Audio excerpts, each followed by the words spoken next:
Welcome back to the Wish House. I'm Chris Spinner, and as usual, I'm intending to give you some great conversation, inspiration, a little Chrislosophy, and what I like to call some ordinary enlightenment. Things I've learned along the way. I guess they used to call that sage wisdom. And I'm probably at an age for sage wisdom, and that feels good. I definitely like that. Today, I'm beginning a new series called 1,000 Miles. And I'm going to talk about why that's the title in just a little bit. But first, let me give you a little rundown on what to expect for the upcoming episodes. So we'll use this as sort of a prologue. I have a 30-year-old son, Anthony, who lives with autism. I like to use that phrase rather than saying my son is autistic or my son has autism. Both are acceptable to me. And every once in a while, I interchange those phrases myself for a quick piece of information. But I prefer saying my son lives with autism because when I say he's autistic or has autism, it kind of smacks as a label on him. And my beautiful son, Anthony, is so much more than a label. So to say that he lives with autism kind of puts the developmental disability or differing ability in check. When I say living with autism, it's kind of like a vertical column that exists side by side with him. It's something he lives with every day. It's something he struggles with every day. It's something that's not leaving his spirit. So dare I say, on some level, there is so much joy filling his existence as well. It's a scary thing to have a child that lives with a developmental disability that's not going away. From the get-go, it puts the parent of the child in a very, very difficult car on the roller coaster than other parents.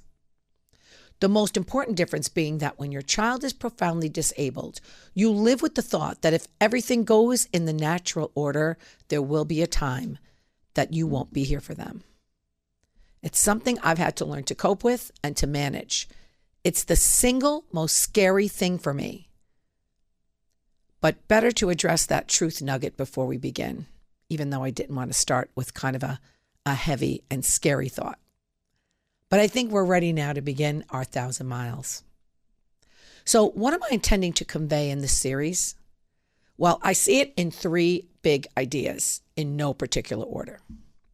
So number one, this is my personal story. It's my journey. It's what brought Anthony and I to where we are today. It's what informs our future. It's all about autism and how it's affected my life and how I affected autism's life. Number two, it's intended to be inspiring. For those who may want some ideas, some tips, some suggestions. I remember when Anthony was first diagnosed, I would have talked to anybody that had even a thimbleful of understanding of autism. I needed help, I needed clarity, and I needed the word that I'm not fond of at all. I needed hope. So let's digress for a little bit of Chrislosophy. Why I don't like the word hope, which I believe I've spoken about before. But if you missed that or want to hear it again, here it is. Because I think it's that important in creating an attraction mindset.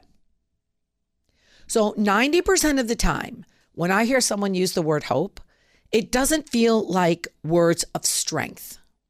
Hope always felt weak to me. Now, you're probably thinking that's odd, but I am an odd thinker, so there's that. But seriously, when someone says to me, I hope you feel better, I feel like it puts the mindset into a yearning, a grasping. It almost feels like the person is wishing me to feel better. They want it, but they don't think they're going to get it. I even feel like people's facial expressions change when they say the word hope. And I never really said that out loud to people. I just kind of ended up substituting the word hope in my vocabulary with intend. Or if I were wishing someone well, for example, I would say, oh, I'm believing he's going to get well. Or I'm praying that recovery is sooner rather than later. I was always very intentional in my language. And then one day I was listening to a speech from Jim Carrey, the actor-comedian of all people. Well, he is a very big believer in an attraction mindset. And in his speech, he said he didn't like the word hope. He said, hope is a beggar. Hope walks through fire. Faith leaps over it. I'm going to say it again. Hope is a beggar. Hope walks through fire. Faith leaps over it. I was flabbergasted when I first heard that. Plus, I had some validation. I read an article by a writer, Douglas A. Wick, and he wrote and said that statement is very appropriate. It clarifies the difference between hope and faith. He says, in the dictionary, hope is the feeling that what is wanted can be had or that events will turn out for the best, but hope isn't a strategy. Wanting something means you believe you don't have it, which you don't want to believe, or you may never get it. That, he says, is hope. Faith, on the other hand, is confidence or trust in a person or a thing or a belief that's not based in proof. There's a little more strength to that. And when I read that article, it spoke to me. So now when I speak with people or when I'm called upon to give an opinion, I always try to lean into a faith rather than a hope. But, and there's always a but, there is 10% of me that believes we do need the word hope in the purest sense of the word, right? And when I say that, what I bring to it is that hope is basically the idea that there is something that can be done, something in front of you that can be done. There is an action that you can take. Once you've latched on to the hope in that essence of the word, then you can begin your intention or your faith-based journey. And I don't mean religious-based journey. I mean strength in faith, a conviction that you know it's possible. So why did I take this time to digress? Because as I move forward in the series and drop some tips and some suggestions and some ideas, tell you the things that worked for me, they may not be something that you align with or that can even work for you. And to be fair, I didn't do everything perfect in this journey. But I will circle back and say that when Anthony was first diagnosed, that's what I was looking for. Hope. I guess what I was really looking for was for somebody to give me directions to the path where there was a strategy, because hope isn't the strategy, where there was something concrete, something that I could take action on. So I'm intending that this can also serve as a hope-filled moment for those of you who are just starting out in this journey, to know that there are places of strategy and of action and of faith. And my third big idea is that you can come away from this series feeling more empowered inside for whatever your struggles in life are.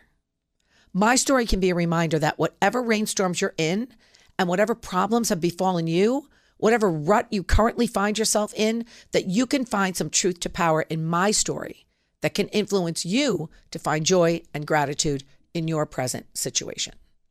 For the past 28 years anyway, my life has been living under the umbrella of autism, but operating concurrently with a mindset of gratitude, optimism, enthusiasm for life. So it's my desire that my story inspires your story. And speaking of stories, I'm going to give you a little story from my life, just to kick off our series with some joy, some gratitude, and perhaps a little belief in miracles, maybe some faith. So here's our story time. Why am I calling this series 1,000 Miles? So let's start off with a question. Who doesn't like to sing in the car? Who doesn't like to be driving like Tom Cruise and Jerry Maguire, singing Free Falling on the top of your lungs? Or better still, since music is such an interactive entity, who doesn't like to be in the car with friends, singing a familiar tune that comes on the radio? Singing in the car is the activity of legends. Remember when Mike Myers and Wayne's World on Saturday Night Live sang Bohemian Rhapsody in the car? It's seared into our collective popular subconscious mind. Nothing like singing in the car with your friends.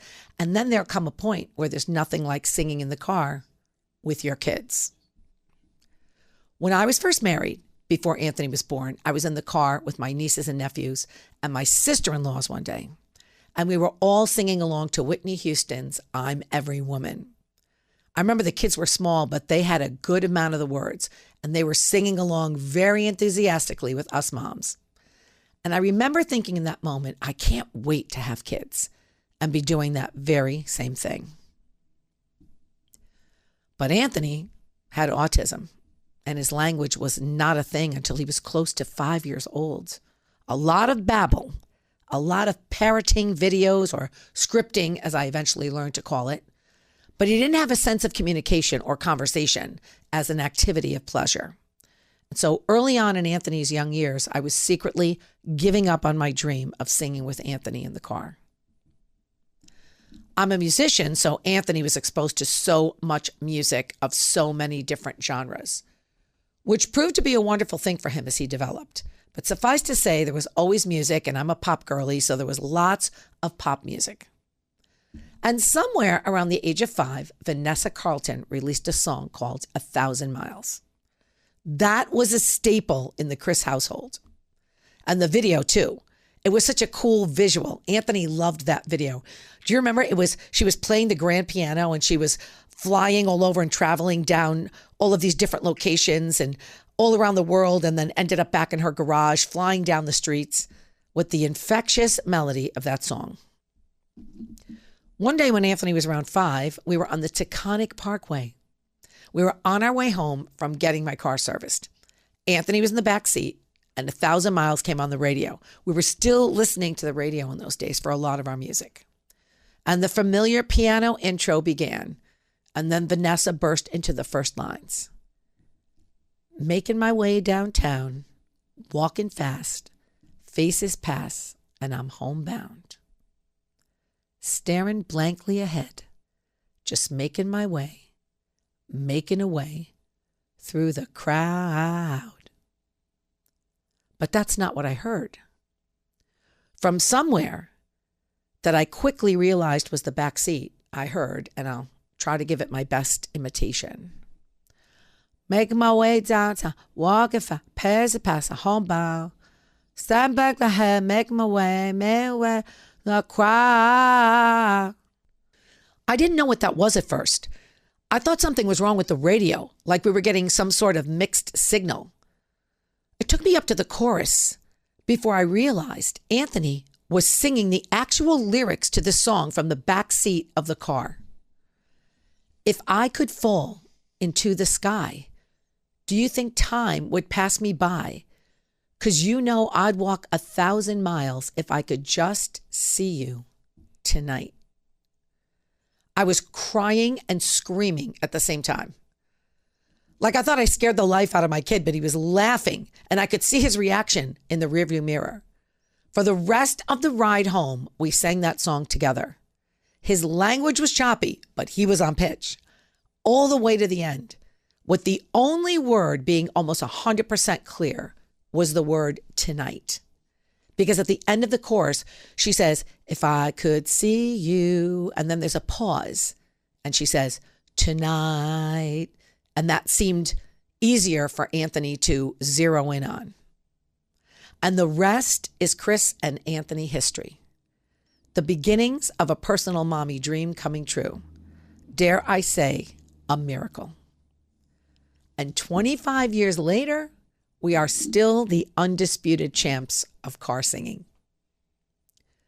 Keep the faith, keep going, jump over the fire. Everything is possible. See you next time in the Wish House.